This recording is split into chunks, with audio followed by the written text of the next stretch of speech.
everybody. Welcome to another episode of the AMS Podcast. I'm your host, Adrian Michael Soto, discussing things about films, past, present, and future.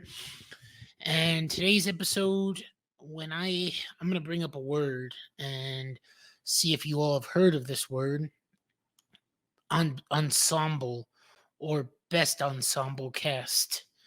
And what that usually means to those who may not be familiar with that, in a movie, you tend to get somebody. Give me a second. Lower the fan a little bit, even though at the time of this recording, it is hot where I live. Only 105 outside. But going back to where I was saying, um, when you hear the term ensemble cast, you normally get uh, maybe three or four main characters. Your protagonist, your antagonist, whether that be a female lead, male lead, etc., etc. But usually, when it's more than maybe five or six, seven characters, and usually in most cases, that's an ensemble cast with the sense of it being several characters added into that movie that will end up being part of the story in some form or fashion, and they get as much screen time, not a lot, but as much screen time as the very top tier main character. So I'm about to show you. I'm gonna say a list of movies that come to mind for me, and let me know the movies you've seen, and we'll go off of a list off of the web here in a second. So, movie ensembles, and as you can see here on the corner, the left corner, we have Anchorman, Will Ferrell, Paul Rudd, Steve Carell, and forgive me for butchering his name.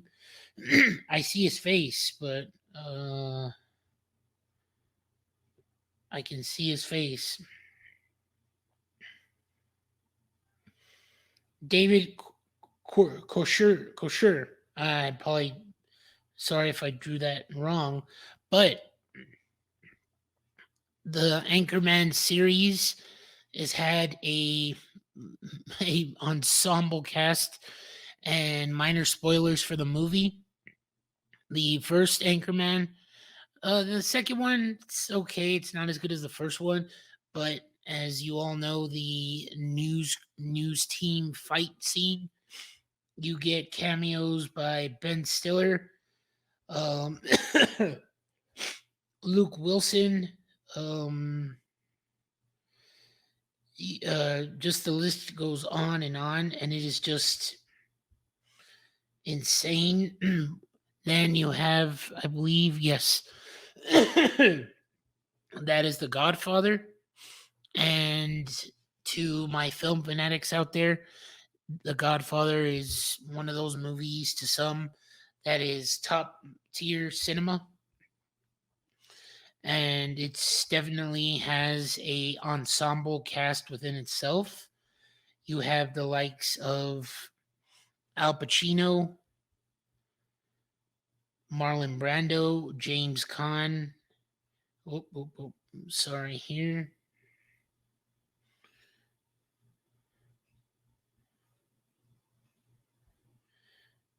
You have James Caan, Diane Keaton, Robert De Niro,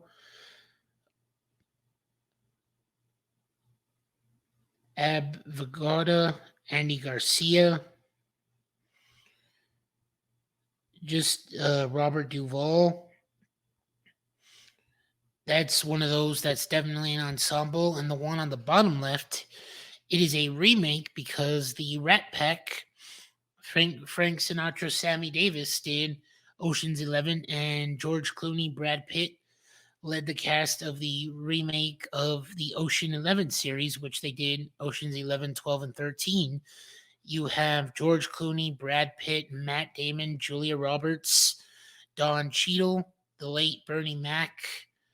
You also had Andy Garcia, and that's another one of those that's definitely a ensemble cast with all its own. You even get celebrities. Casey Affleck, um, Carl Reiner, Scott Kane. Um, you even get celebrity appearances from people in Vegas because that film is based in Vegas, and that's definitely another one. And I know a particular person. Whenever I reference this, he knows who he is. Right there in the bottom corner, Pulp Fiction. Quentin Tarantino is known to create a variety of different films, and in his films, he has a list of an ensemble cast. And lo and behold, one movie that when I was preparing this for you all, was definitely a ensemble cast. John Travolta, Samuel Jackson, Uma Thurman, Bruce Willis, Tim Roth, Christopher Walken, Harvey Keitel, Ving Rhames, Steve Buscemi,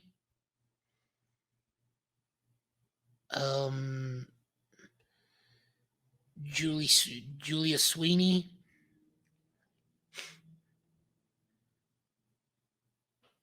just another stellar cast, all within its own, and that ends up being basically an example of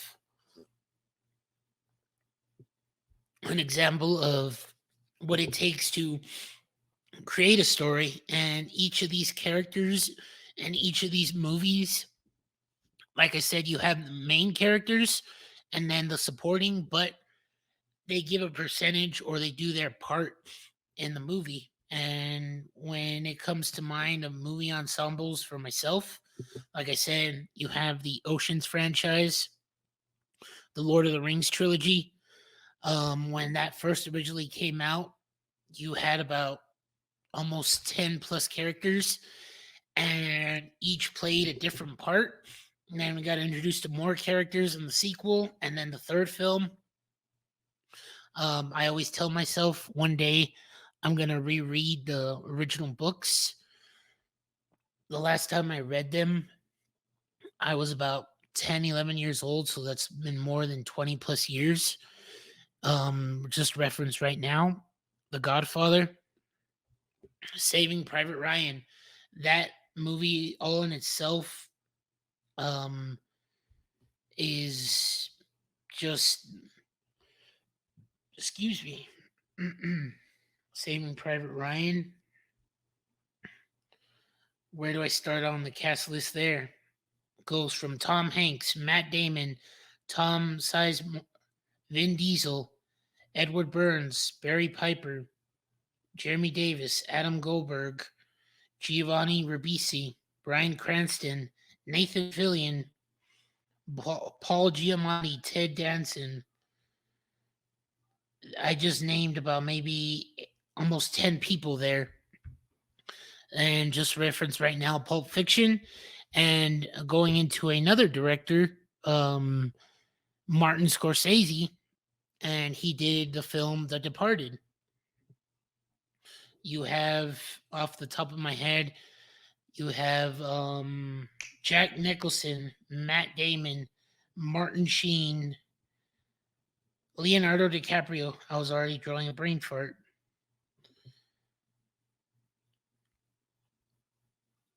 Vera Farmiga. I may repeat myself. Matt Damon, Mark Wahlberg.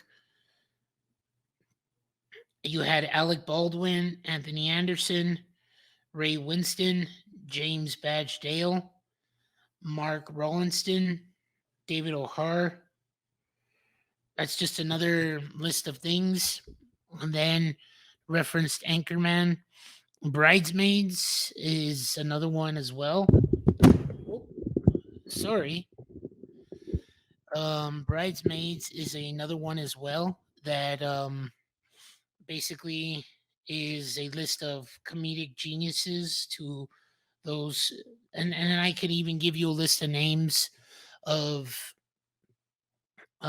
comedies that have ensembles: Melissa McCarthy, Rose Byrne, Kristen Wiig, Maya Rudolph, Chris O'Donnell, Rebel Wilson, Ellie Kemper. Then I listed just this one in particular, Avengers Infinity War. And overall, it's one of those that definitely the superhero movies have a list of characters or heroes that come in, and once the Marvel Studios released their third film, they brought in not just the original Avengers themselves, but characters from all the films that they had done thus far. And then in the fourth Avengers, another culmination of everything again. And definitely would consider like that one an ensemble.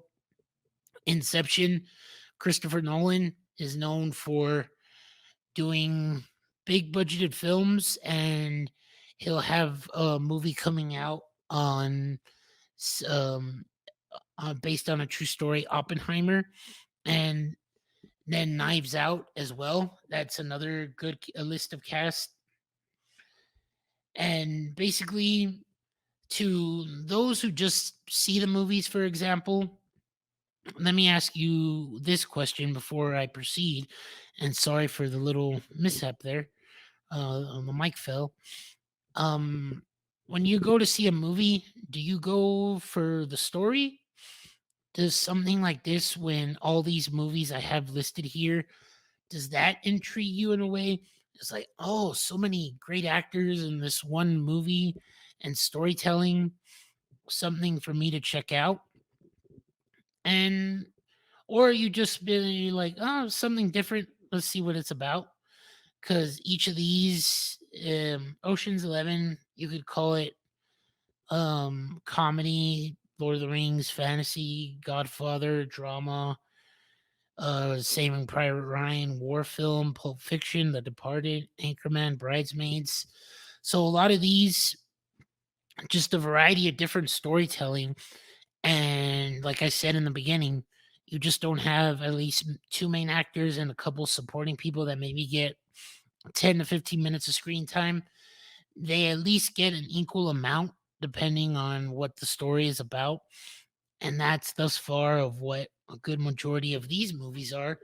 And now I'm going to remove this and I'm going to share my screen here. And we're going to go to movies with an ensemble cast. And this is off of IMDb. And it may have a list of films that I haven't said, or I have said, or I haven't said. So let's take a look. And as we proceed here,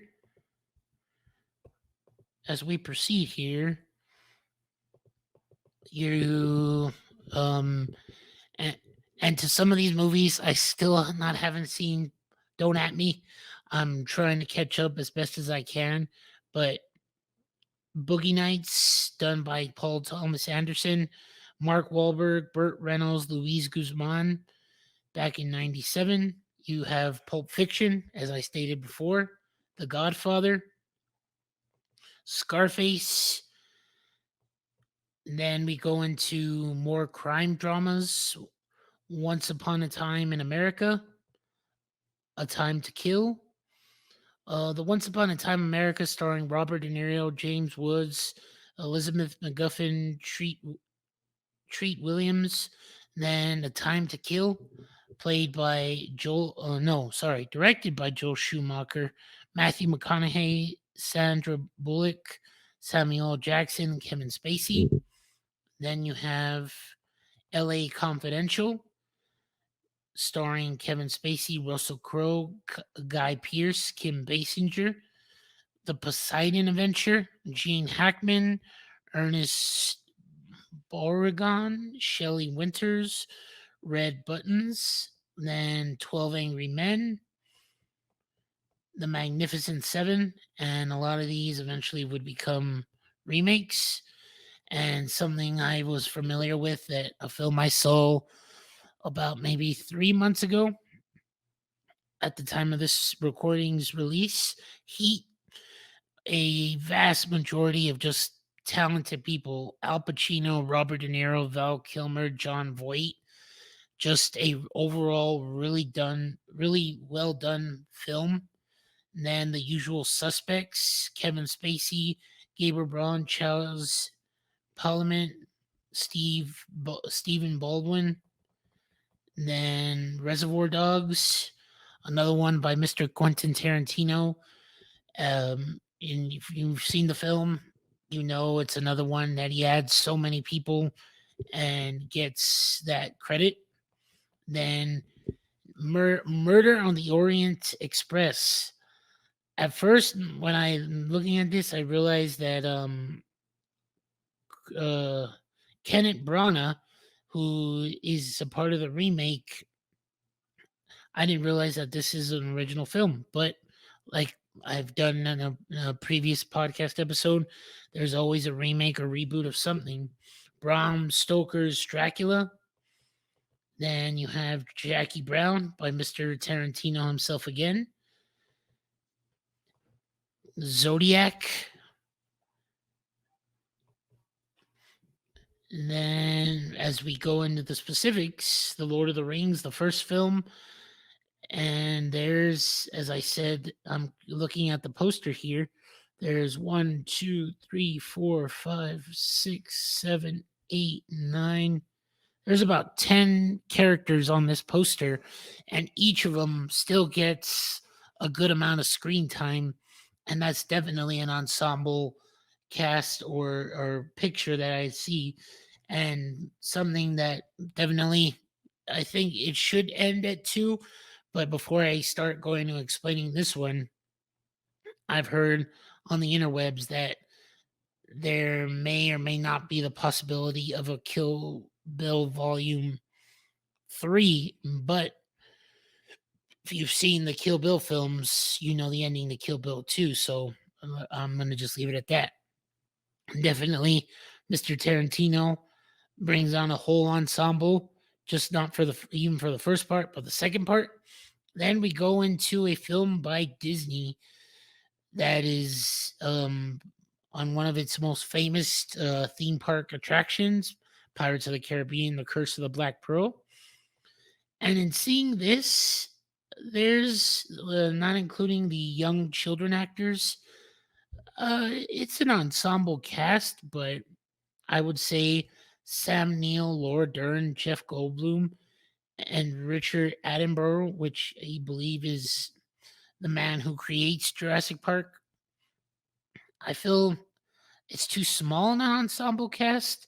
Jurassic Park is one of my favorite movies of all time, but at the same time, it ends up being that I don't see it. It's just too small, because the next one that I'm about to show you all here, Mars Attacks. And if you've seen this film, you know what I mean, that there is just a wide range, more than the list off of the actors that created as an ensemble. Then we go to The Thin Red Line, Glengarry Glen Ross. Um, then we have True Romance, Love Actually, which has become I'm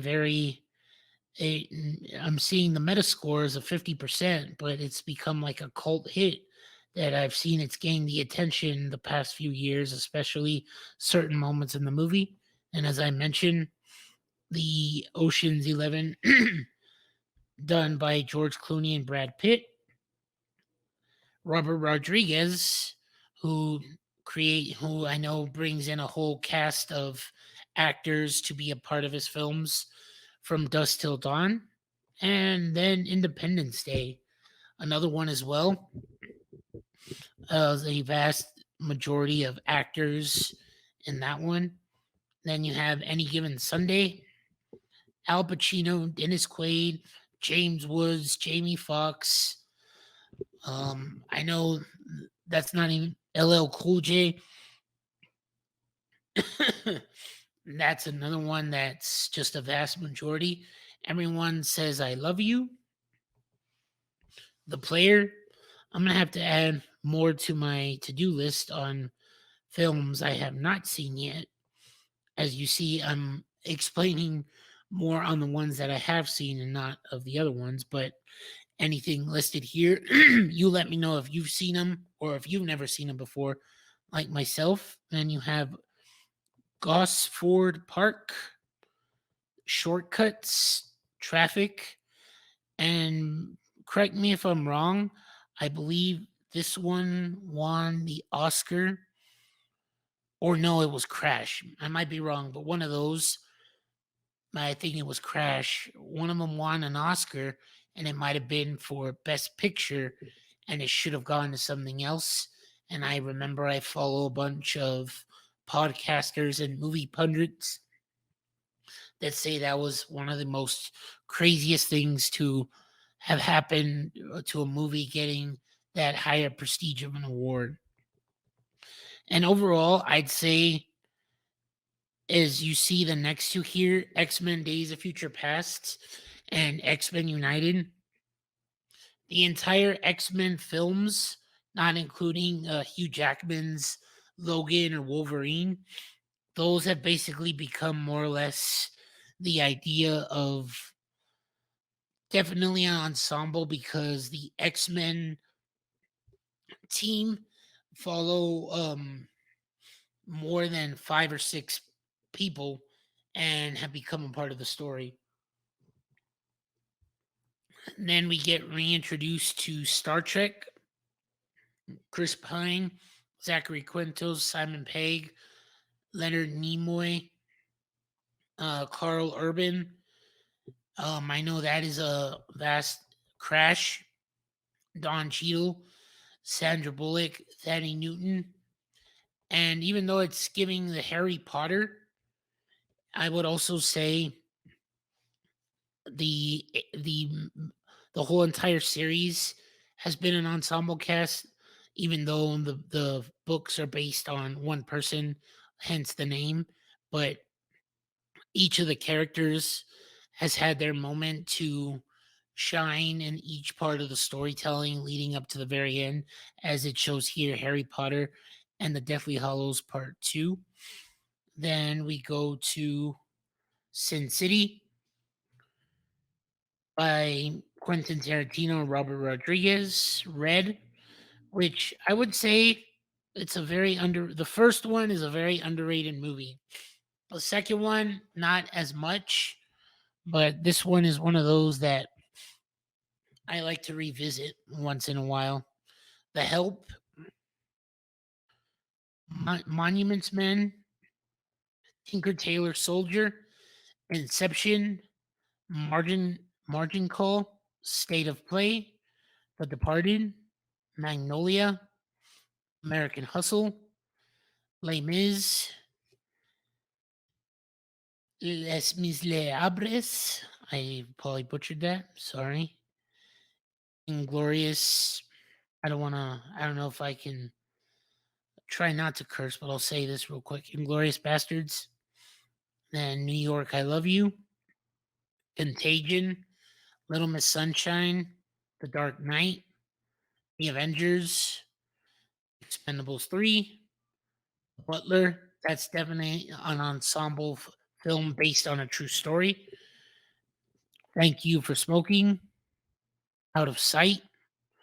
Grand Budapest Hotel, which, if you all are aware of Wes Anderson's movies, which he currently has one out now in theaters called Asteroid City, he has done his movies, and it is a vast majority of ensemble.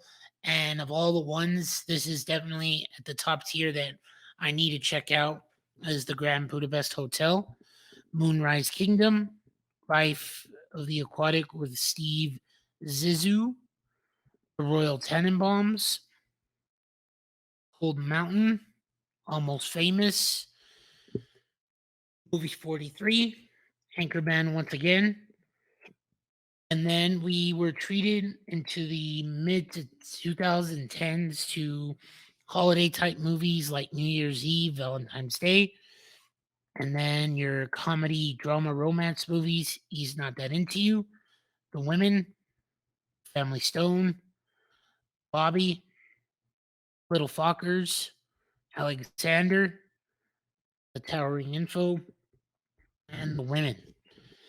And so, as you can basically see here, of just the list of so many,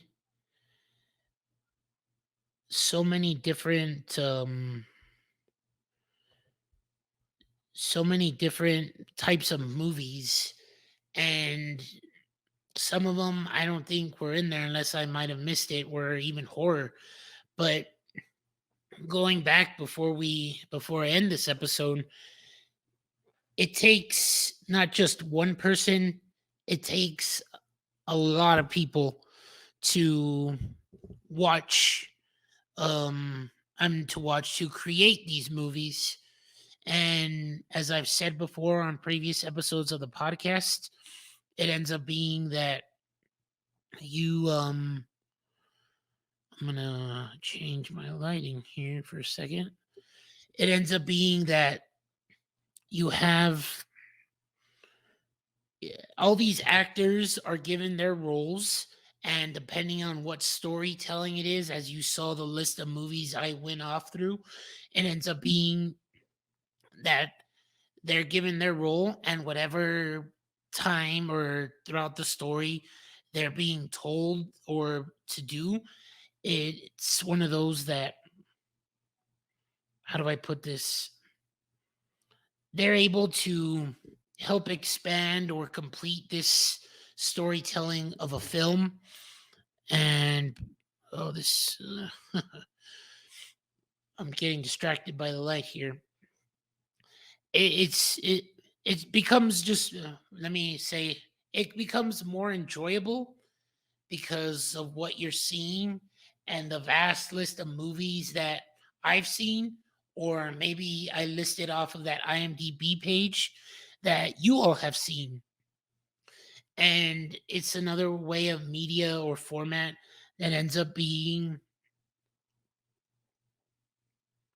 something that you revisit, that you enjoy revisiting.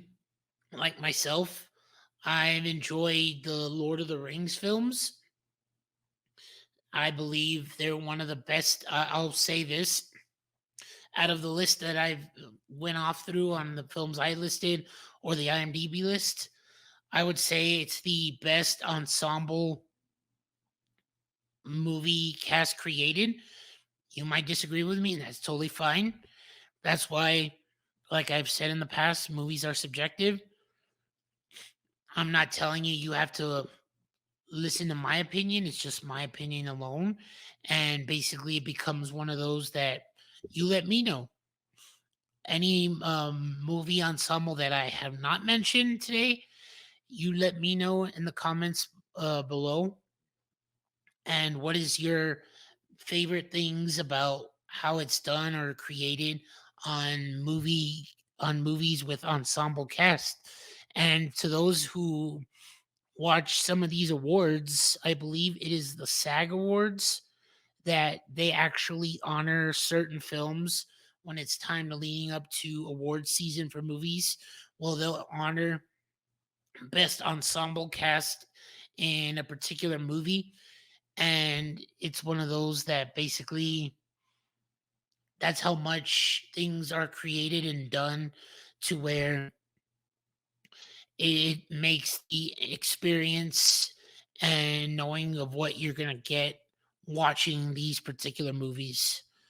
So, yeah, that's pretty much it for today's episode on movies with ensemble casts. You let me know what your thoughts are. What are your favorite movies that have big casts in them? What are your least favorite? What is something particular that you like? Let me know in the comments below. Check out any videos in the description of previous episodes of the podcast. Thank you all so much for watching. I am Adrian Michael Soto. This is the AMS Podcast discussing things about films, past, present, and future. I'll see you when I see you. Bye bye for now.